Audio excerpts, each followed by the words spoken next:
ब्रह्मज्ञानतिमिरन्धस्य ज्ञानाञ्जनशलाकया चक्षुरुन्मिलितं येन तस्मै श्रीगुरुवे नमः।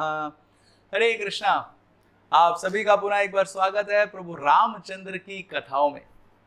आज हम प्रारंभ करने वाले हैं किष्किंधा कांड से कथा।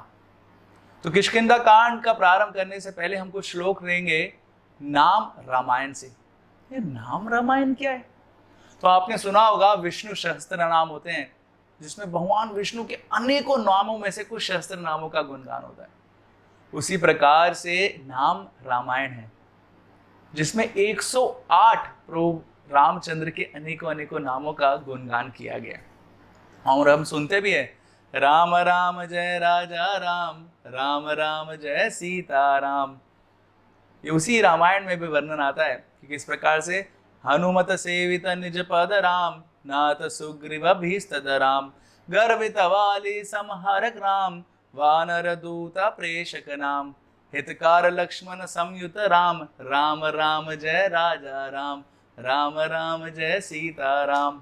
बहुत सुंदर वर्णन आता है किष्किंधा कांड का एक संक्षिप्त श्लोकों में। क्या है वो वर्णन बताते हैं। हनुमत सेवित निज पद राम। हनुमत सेविता मतलब वो प्रभु रामचंद्र जिन्होंने हनुमान को अपने चरणों की सेवा प्रदान करी या उनसे सेवा ग्रहण करी। तो ये वर्णन हम देखेंगे किस प्रकार से प्रभु रामचंद्र हनुमान जी से मिले और हनुमान जी पहचान लिए कि यही मेरे प्रभु राम हैं। फिर बोलते हैं नाथ सुग्रीवा भीस्तद राम। सुग्रीव की इच्छा थी कि मेरे को वापस वो राज्य मिल जाए वाली से। तो कैसे उसकी इच्छा पूरी करी प्रभु रामचंद्र ने इस कांड में। फिर बोलते हैं गर्वित वाली संहारक राम। किस प्रकार से जो वाली जो गर्वित हो चुका था, उसको बहुत गर्व आ गया था, उसके गर्व का भी नाश किया प्रभु रामचंद्र ने इस रामायण के किष्किंधा कांड में। फिर बोलते हैं वानर दूत का प्रेषक राम। वानरों को दूत बना के भेज दिया। अभी देखिए भगवान कितने अद्भुत है, किसी को भी सेवा में लगा सकते हैं।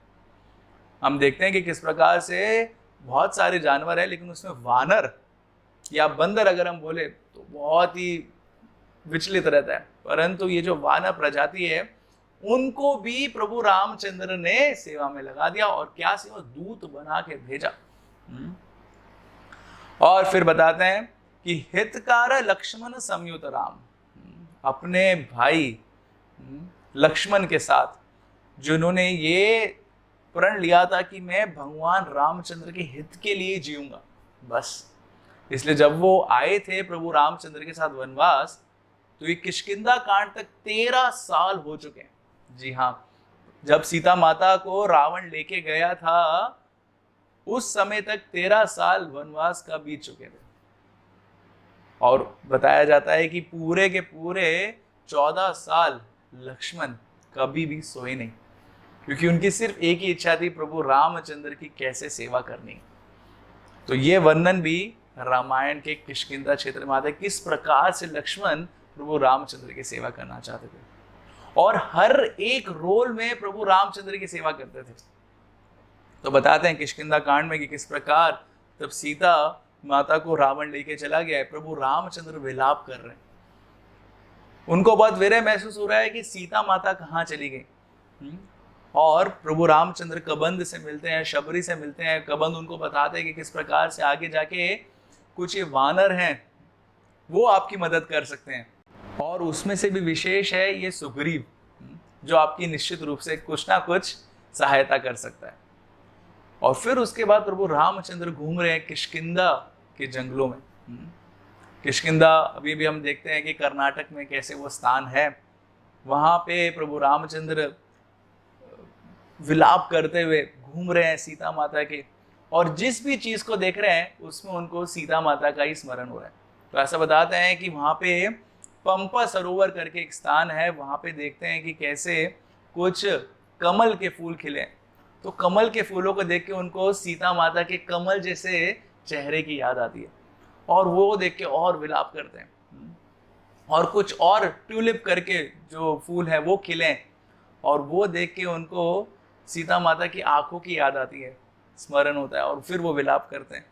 कभी कभार मछलियों को देखते हैं इधर उधर आते हुए, तो उनको सीता माता किस प्रकार से अपनी तिरछी नजरों से प्रभु रामचंद्र को कभी देखती थी, उसका स्मरण होता है और वो विलाप करते हैं। तो इतना ज्यादा विलाप कर रहे होते हैं प्रभु रामचंद्र कि लक्ष्मण जी भी देखते हैं, हे भगवान इतना विलाप। जब भगवान देखा करते थे किसी चिड़ियाओं को चहचहाते हुए, तो उनको लगता था कि चिड़िया बोल रही हैं कि अरे तुम्हारी सीता कहाँ चली गई, कहाँ चली गई। जब वो मोरों को अपने पंख फैला के नाचते हुए देखा करते थे, तो उन मोरों के पंख फैलाए हुए खुशी से उनको लगता था कि अरे ये मोर के पास तो मोरनी है मेरी, लेकिन सीता कहाँ चली गई।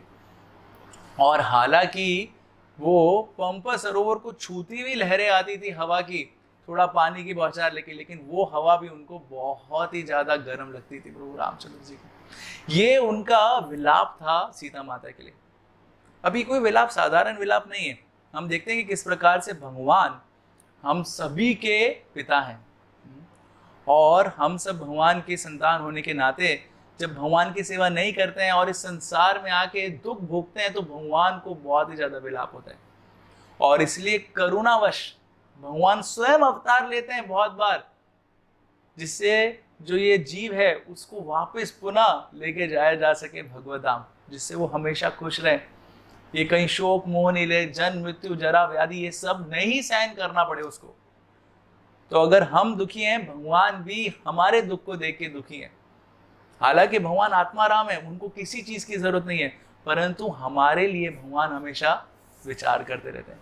किस प्रकार से हम भगवान की संतान है, मवै मांसो जीवलोके जीव भूता सनातना, और इस संसार में आके हम दुख भोग रहे हैं। तो वो हमारे सच्चे पिता हैं भगवान।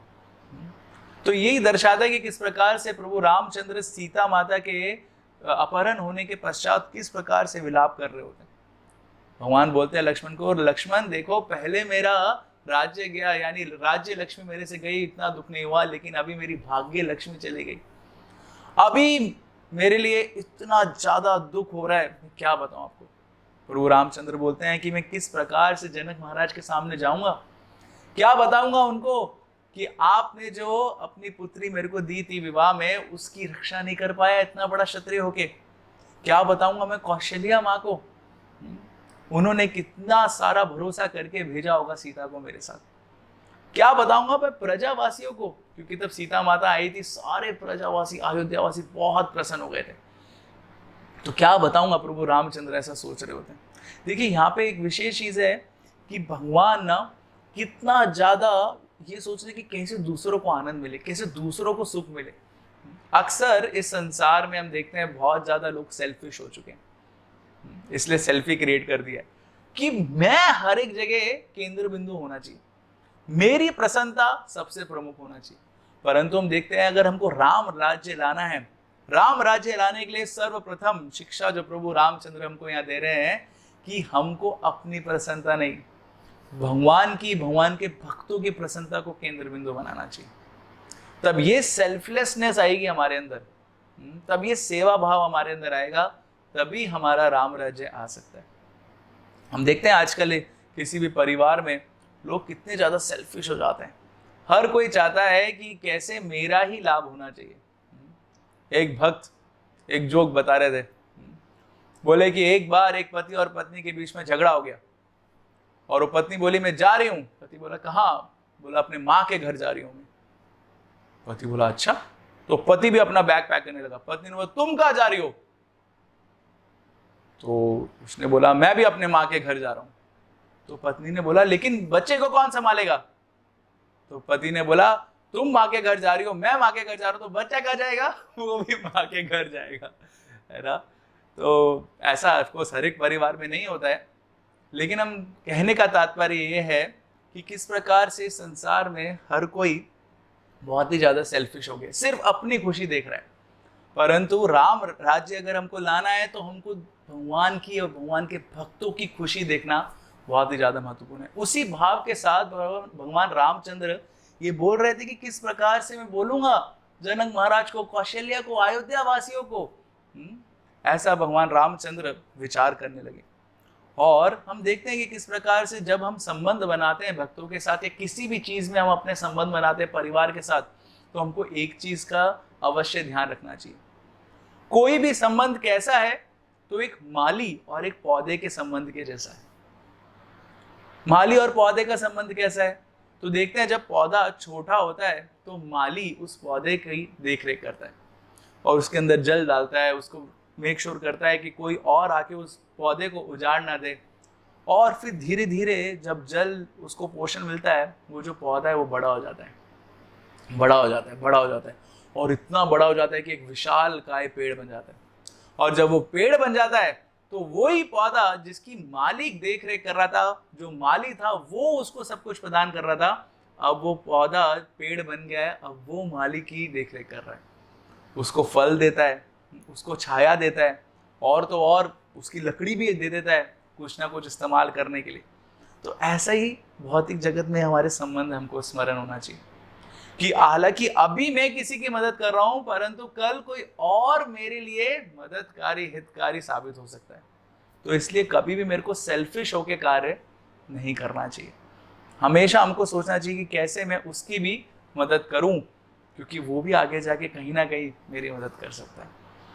तो ये बहुत ही महत्वपूर्ण शिक्षा हमको रामायण से मिल रही है। और जब ऐसा सब कुछ प्रभु रामचंद्र विलाप कर रहे होते हैं, उस समय लक्ष्मण देखते हैं और उनसे देखा नहीं रह जाता है कि भगवान कितना ज्यादा विलाप कर रहे हैं। और वो बताना शुरू करते हैं प्रभु रामचंद्र को कि हे भ्राताश्री, आप देखिए प्रेम करना चाहिए संसार में, लेकिन इतना ज्यादा प्रेम कि आप अपने को इतना दुख दे रहे हैं। तो प्रेम करिए लेकिन एक हद तक करिए, इतना मत करिए कि अपने आप को इतना कष्ट मिल जाए। और फिर उसके बाद बताते हैं कि किस प्रकार से संसार में बैलेंस के साथ जीना बहुत इंपॉर्टेंट है। ये जो बैलेंस है ना, इसको बोलते हैं गोल्डन वर्ड है। आप देखेंगे कभी कोई व्यक्ति इस दिशा में बहुत चला जाता है, कभी इस दिशा में बहुत ज्यादा चला, लेकिन बीच में दोनों में समन्वय बना के रखना बहुत ही ज्यादा मुश्किल है, लेकिन बहुत ही ज्यादा अनिवार्य है अगर हमको एक जीवन जीना है। तो उसमें बताते हैं कि किस प्रकार से हम देखते हैं कि कभी कभार हमारे अंदर भी बहुत सारा एक कॉन्फिडेंस होता है कुछ चीज करने का, करके दिखाऊंगा मैं, लेकिन अगर वही कॉन्फिडेंस बहुत ज्यादा बढ़ जाए तो किस में हो जाता है? अभिमान में तब्दील हो जाता है, अभिमान बन जाता है। और अगर आपके पास कुछ कॉन्फिडेंस है ही नहीं, कुछ आत्मविश्वास है ही नहीं, तो क्या हो जाएगा? तो लोग आपके ऊपर कुछ संदेह करने लग जाएंगे कि अरे क्या व्यक्ति है, क्यों नहीं कर रहा है। तो इसलिए बैलेंस होना चाहिए। ज्यादा आत्मविश्वास भी नहीं, जो ज्यादा आत्मविश्वास होगा अभिमान को जन्म दे देगा, और इतना कम आत्मविश्वास भी नहीं कि लोग हमारे ऊपर संदेह करने लग जाए। उसी प्रकार से लक्ष्मण जी दूसरा उदाहरण देते हैं कि हमारी महत्वाकांक्षाएं, एम्बिशन है, कुछ करना है, अगर वो महत्वाकांक्षाएं भी एक लिमिट से ज्यादा हो जाती हैं तो लोभों में तब्दील हो जाता है, लोभ बन जाता है, हम बहुत ज्यादा प्राप्त करने के पीछे भाग जाते हैं। और कुछ भी महत्वाकांक्षाएं ना हो तो उदासीन हो जाएंगे। तो उसमें भी बैलेंस होना बहुत जरूरी है।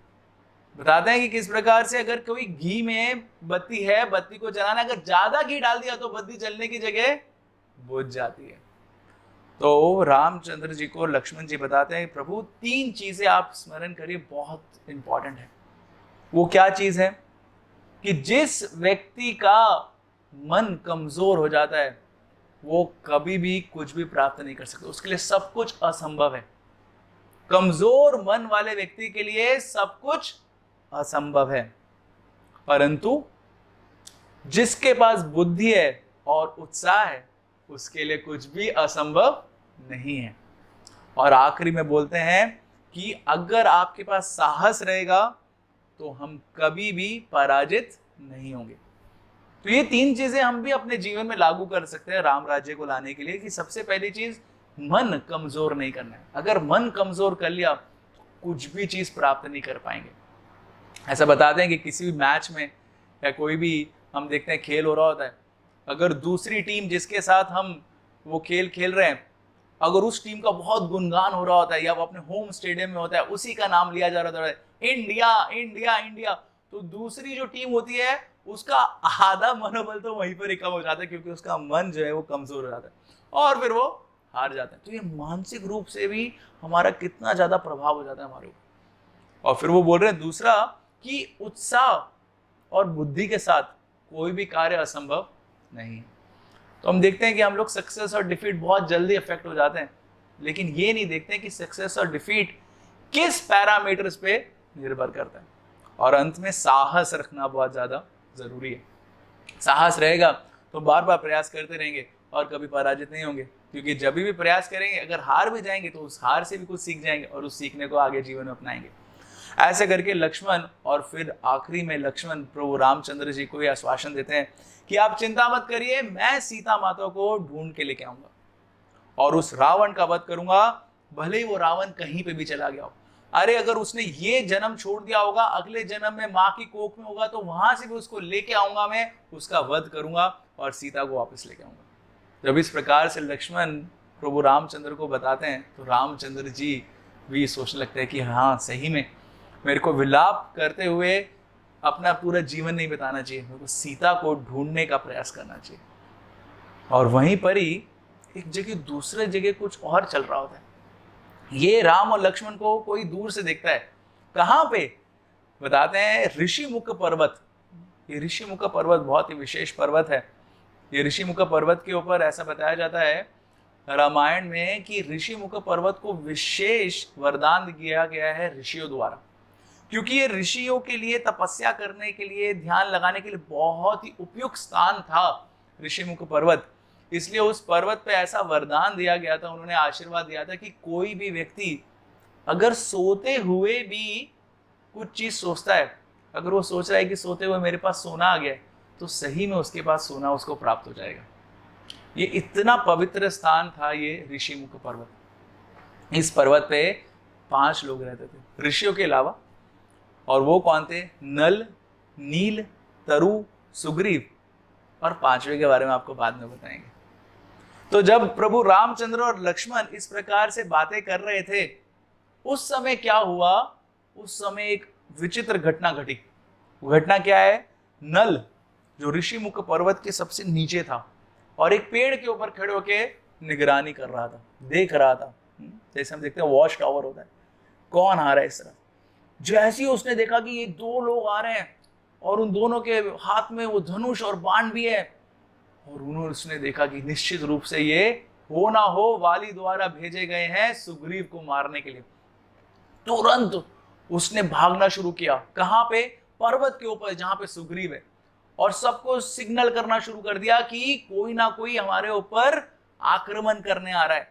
और जोर जोर से उसने अपना बगुल बचाना शुरू कर दिया और भागते हुए, ऐसा बताते कि जब वो भाग रहा था, जो भी कुछ पेड़ उसके बीच में आ रहे थे रास्ते में, उसको सबको नाश करते हुए एकदम स्पीड के साथ बगुल बचाते हुए भागने लगा सुग्रीव के पास। वहीं पर ही उस पर्वत की सबसे ऊंची चोटी पर एक और उसका मित्र था, नील, और वो भी पहरा दे रहा था। एक नीचे से पहरा दे रहा था, एक ऊपर से पहरा दे रहा था, देखने के लिए कि दूर तक दिखेगा। जब उसने देखा कि नीचे से नल ऊपर आ रहा है, और आज तक ऐसा नहीं हुआ कि इतनी तेज भागता हुआ आ रहा है, और ऊपर से बुगल भी बजा रहा है कि हमारे ऊपर आक्रमण हो रहा है, हमारे ऊपर आक्रमण हो रहा है, तो नल ने भी सोचा कि अभी बहुत ही ज्यादा एक विशेष कार्य करना पड़ेगा मेरे को भी किसी तरीके से भाग के अपने मालिक सुग्रीव की रक्षा के लिए वहां पे पहुंचना पड़ेगा जहां पे सुग्रीव है। तो नल ने ऊपर से ही छलांग लगा दी, और ऐसी छलांग लगाई, बताते हैं नीचे जब वो गिरा तो एक हाथी था, उस हाथी के ऊपर जाके गिरा। अभी आप लोगों को स्मरण रहना चाहिए कि वो हाथी त्रेता युग का हाथी था। बहुत ही विशेष हाथी था, ऐसा मामूली हाथी नहीं था। और उस हाथी के ऊपर गिरे जब वो नील, तो वो क्या है, कुशन जैसा काम किया, और वो हाथी वहीं पर ही मृत्यु को प्राप्त हो गया। और वहां पे नील गिरे और नीचे घुट के भागने लगे जल्दी से सुग्रीव की ओर। रास्ते में कोई पेड़ आ रहे थे उसको खाड़ रहे थे, कोई जानवर आया था, शेर आ रहा था, उसको लात से मार के उड़ा रहे थे, क्योंकि उनको पता था अभी मेरे को शांति से काम नहीं लेना है, मेरे को भागना है किसी तरीके से अपने मालिक के पास, और किस तरीके से मैं उनको बचाऊं, यही मेरे लिए सबसे महत्वपूर्ण चीज है। हालांकि जब वो 5 लोग रह रहे थे उस पर्वत पे, तो उन्होंने ये निर्धारित किया था कि हम इस पर्वत के जानवरों को डिस्टर्ब नहीं करेंगे, यहाँ के जो पेड़ वगैरह उसको, इकोसिस्टम को डिस्टर्ब नहीं करेंगे। परंतु अभी तो युद्ध होने वाला था, इतना ज्यादा महत्वपूर्ण समय था।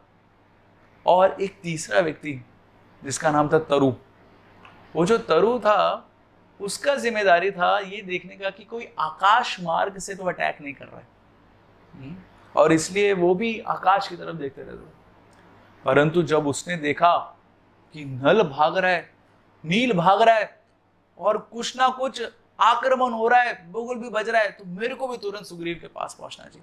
वो भी जहां पे भी था तुरंत भागने लगा सुग्रीव के पास, और तीनों भागते भागते, ऊपर से नीचे से साइड से सब भागते भागते भागते एक साथ सुग्रीव के पास पहुंचे। सुग्रीव सिर्फ और सिर्फ उनके चेहरों को देख के समझ गया कि आज मेरा आखिरी दिन है, और वो समझ गया कि अब मेरे जीने का कुछ मकसद नहीं है। और उन्होंने जैसी कुछ बोलना भी चाहा, सुग्रीव बैठ गया अपना सिर पकड़ के और बोलने लगा कि हाय हाय हाय, अब कुछ नहीं हो सकता है।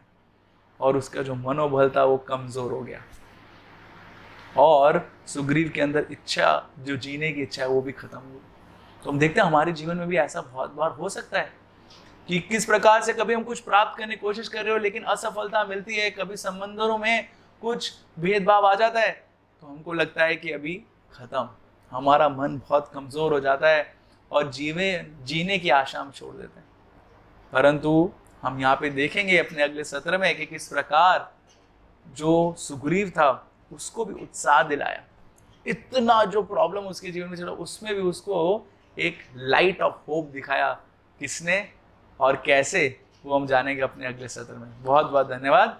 हरे कृष्णा।